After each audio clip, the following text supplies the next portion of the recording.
She was a little upset just a moment ago, so hopefully she'll just be chilling. I have a little bit of a lisp right now because I burnt my tongue yesterday, yet I'm still drinking another hot drink. This is coffee and chocolate oat milk mixed together. And I'll wait for some people to join in. Just one moment, let me just pull this up. Let's see, so that I can make sure that I can read comments if somebody does comment.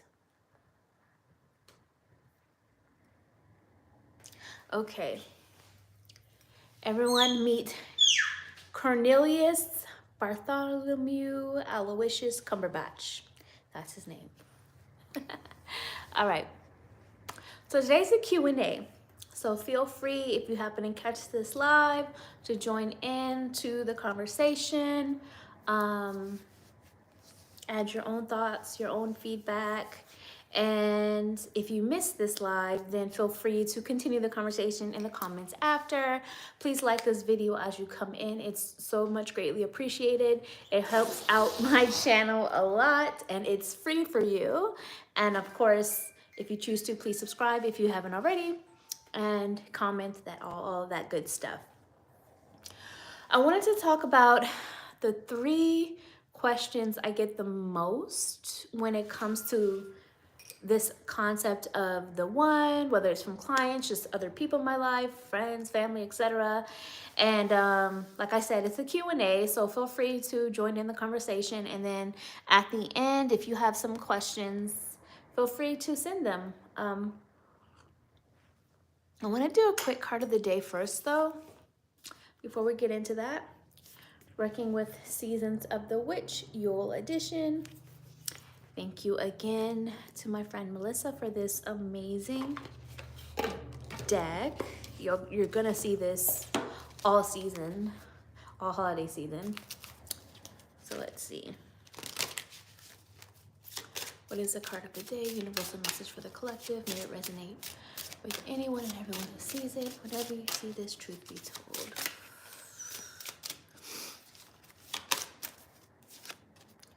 Family. Beautiful. So right now, yes, you're beautiful too, baby. Now is the perfect time to really focus on family dynamic, whether that's blood family, chosen family, friendship, work family, the people that you love and that love you.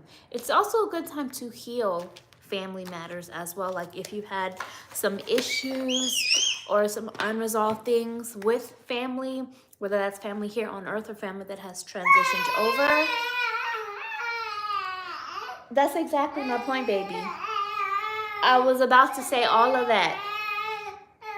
I was gonna say all of that.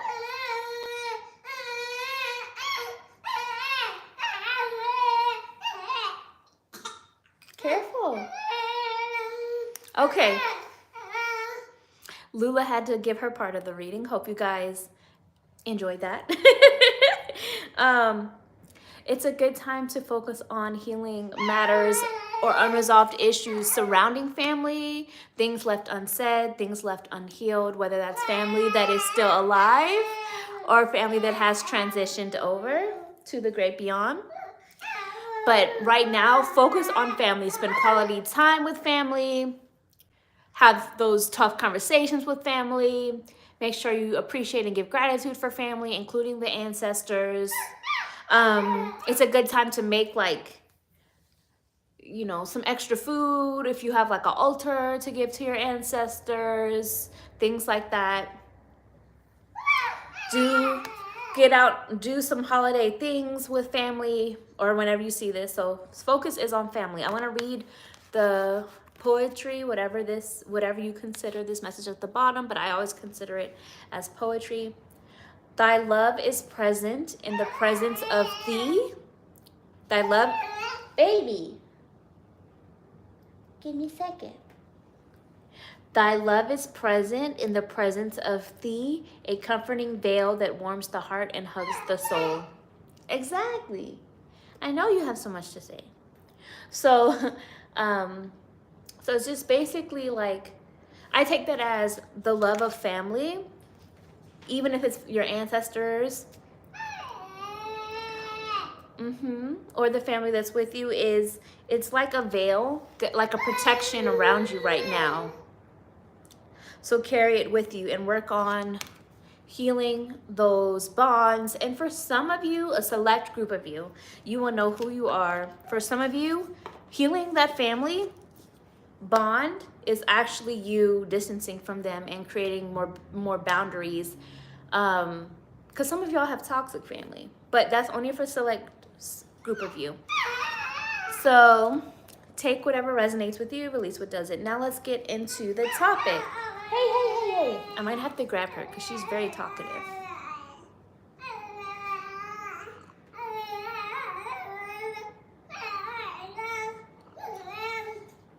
Okay, baby, I'll let them know. So, first question I wanted to cover that I get asked a lot. I'm gonna get her. 1 second, I'll be right back.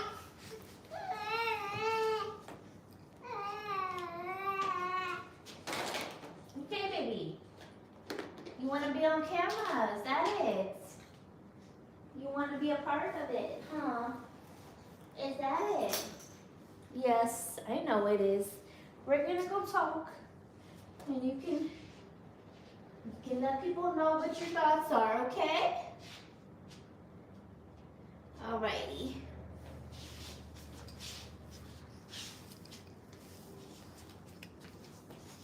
Oh, okay, baby. All right. Don't eat Chief Joseph. Is this Chief Joseph? I think so. Let me know if you guys know exactly what chief this is in the comments below. I'm trying to remember, but my memory is slipping away right now. Okay. So the first question I get asked a lot is, do I believe that there is a one, like the concept of the one? Yes, but I also, something about the wording of it seemed a little bit off, and let me explain why. I believe there is a one for everyone. That there's a one connection that can be the most ideal, the most in-depth, the most spiritually fulfilling and fulfilling in every area out there. But in order to get to that, which is going to start to go into one of the other questions though, but in order to get to that, you have to have worked on yourself first. You have to have been the best version of yourself first. I say that because if you are someone who is not fully healed and haven't really done the shadow work, you can keep meeting people and you can choose them as your one, because it's likely that you're going to connect with people that are your mirrors in a certain sense, whether it's them showing you parts of you that, you know, still reflect some of those wounds, or whether it's them being a constant trigger in terms of what needs to be healed. Like you can keep manifesting people that you'll believe are the one for you if you haven't done the work on yourself. And you can even choose people to, you know, be your person in that moment. But would they be the ideal one for you? Probably not. Not until you have fully done the work on yourself and are in a happy place with or without someone and have done the shadow work. Doesn't mean you're a perfect person, because nobody is, but it's almost like you feel really fulfilled as you are, and you also are in the mindset of you would not settle for anything or anyone that makes you feel like you had in the past before, that isn't really adding to your life in a fulfilling way. So to answer the question, yes, I do believe there is a one for everyone. But I also feel that people can choose other people and still be happy if that's what they want to do. So like, let's say a person has been with somebody for 7 or 8 years and they have a history with that person. They do love that person. They may not be in love with that person all the time, but they love that person. And they still have issues, and they may know deep down that things are not as they fully would like it to be. They can continue to choose that person and still have moments of happiness or still be happy, but that person may not be the one for them in this lifetime. You know what I mean? Just speaking from my personal experience, I do believe that I'm currently with the person that is the one, my husband, for me in this lifetime. If something were to happen, which I don't even want to think about, but if that were the case, do I feel that I could manifest another person that could make me happy, or that he could too? Yes, but they may not be on that same level as what he and I have. You know what I mean? And my belief on this has changed a bit over time. Like, there was a part of me even years ago that was resistant to even saying, yeah, the one. And I think that's just because there is that thought of we are different people at different stages in our life. So our needs right now might be really different when we're 70. And so, you know, you could manifest another person at any point in time. But I can honestly say now that, yes, I do feel like for people, there is an ideal one that each person can have in a lifetime, in this lifetime. But going into the next question, which was, does everybody meet their one? Going into the next question, no, I don't think that everybody meets their one. For some of the reasons I already talked about. I don't think everybody meets their one in every lifetime or in this lifetime. And that's just because, again, going back to choice being one of it, some people may continuously choose a partner that they think they want over and over and over, even though it may be a toxic situation or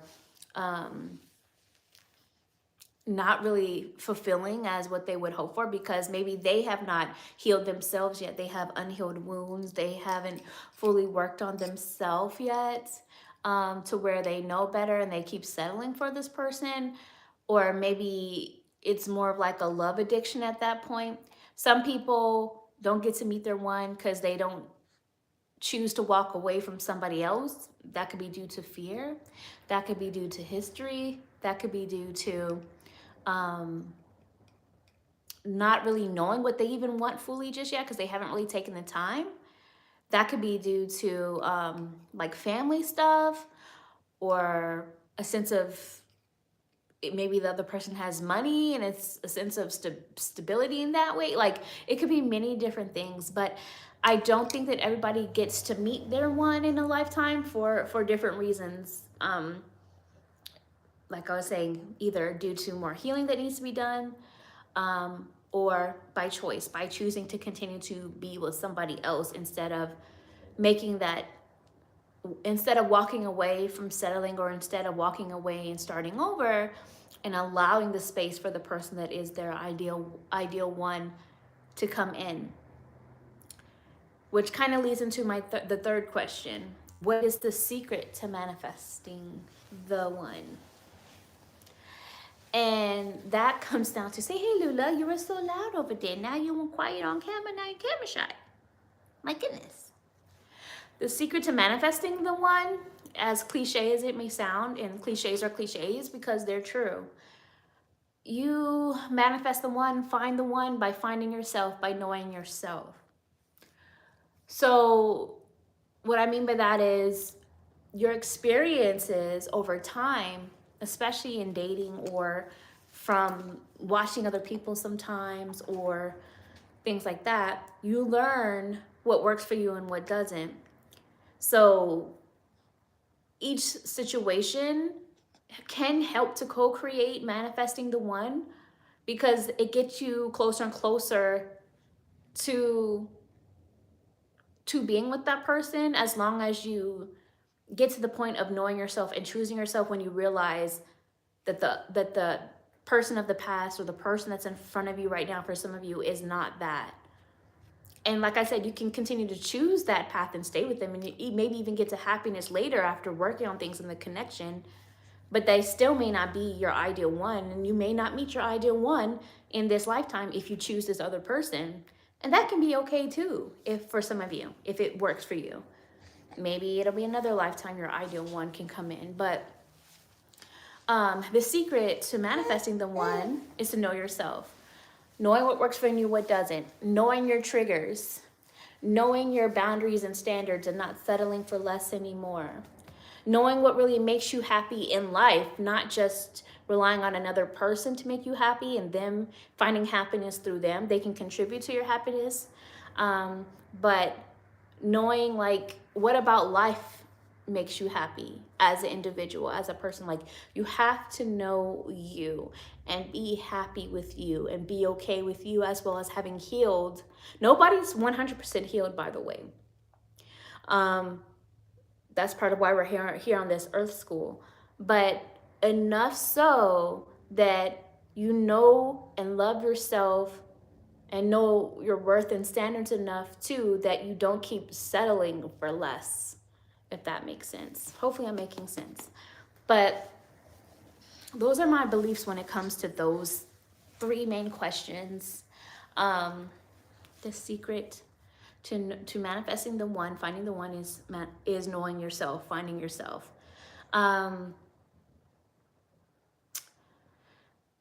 And sometimes I'll get questions like, well, how do you know, like, it's the one and this and that? You will know. It's an inner knowing, and it's not, some people mistake like their addictive triggers and their trauma and drama and chaos and unhealed wounds as passion. And so they feel like, oh, this person is the one, because even through all of this, we still keep coming back to each other. That doesn't necessarily mean that's the one. It just means you have struggle love, you know? And maybe you are, it's like an addiction for some people. Like, if you try a substance, for example, and it makes you feel, or maybe even it's like I suffer from food addiction at different, off and on throughout my life. Like, so maybe I have an amazing, this is just something I can relate to, that's why I'm using it. Maybe I have an amazing piece of a cookie, and it gave me a high to eat in that moment. It made me feel good, right?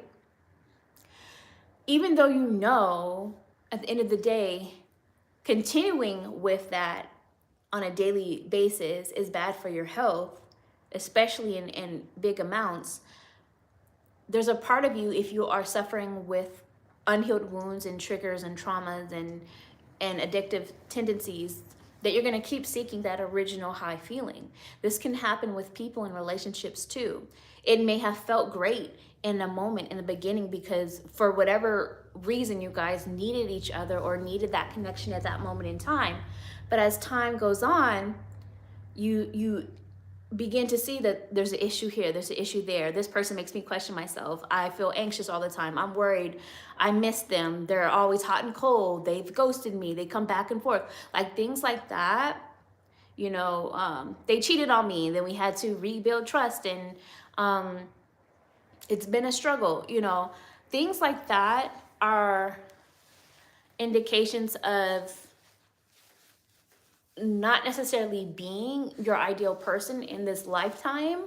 Can you choose them? Like I said, yes, but it's, I say all that to say that when the person that is more of the energy of the one, and I'm using the one in the sense of your ideal vibrational match at your best self level, not at the self that was anxious and had emotional attachment issues to unhealthy bonds, but the person that is like secure attachment style and things like that, if you're into those kinds of belief systems, the one will be, there may still be some passion there in a healthy sense, in a consistent sense, in there still can be chemistry and attraction, all of that, excitement, but it's not tied to that anxious up and down feeling, or even those butterflies, because butterflies can sometimes be your fight or flight response actually. But it's more of a sense of peace, a consistent peace, of consistent calm, of consistent feeling emotionally safe and secure in the connection. That is the one, the ideal one, if you are trying to figure out what you're feeling when it comes to somebody. Doesn't mean that life doesn't happen sometimes and that there can be some struggles, but it's not like somebody's always running. Like in an unhealthy connection, somebody is always running or avoiding or whatever it might be. Yeah, life happens sometimes and there can be struggles and things that be worked through, but it's still that emotional security and safety that, yeah, life is tough right now, but we know we're not going anywhere. We're going to get through this. You know what I mean? Hopefully that makes sense. So hopefully I answered all the questions. Lula wants to go play. I don't think I have anything else to add right now. But for those of you who are, let me get a sip real quick. For those of you who are looking to find the one or manifest the one, I use find in air quotes because I don't really feel like you find the one. I just said that in the beginning because that's one of those phrases that people use a lot and so can relate to. If you're looking to manifest the one, I don't recommend looking for it. I recommend working on yourself, knowing who you are, having a relationship with you, getting out and enjoying life, finding joy in life again, following your joy and your passion, and the ideal one will come to you in divine timing when you're not looking for it. Another cliche, but it's true. Other than that, yes, you can meet connections that can make you happy, and you can choose them to be your person, even though they may not necessarily be that ideal one or that ideal person on that spiritual level, spiritual sense in this lifetime. So hopefully that is helpful. Want to say bye-bye? Say talk to y'all later, talk to y'all later, talk to y'all later. I'll talk to y'all later. Let me know your thoughts below. Let me know your stories in the comments. If you missed this, you can actually rewind this even while I'm live all the way back to the beginning if you want to watch it from the beginning. But if not, go ahead and check the playback once it's posted. I'll be adding my information like website and stuff down below in the description afterwards because I can't do that while I'm live. But I'm going to run. She took my earring off, was pulling on this if you guys were wondering why I was only wearing one earring and you just joined in. So love you all. Talk to you later. Hopefully I was helpful. Hopefully that made sense. Sometimes I have trouble like verbalizing some of my thoughts and concepts and emotions and intuitive feelings. But hopefully I did a good job or okay job on letting you know my thoughts on those 3 questions. Bye.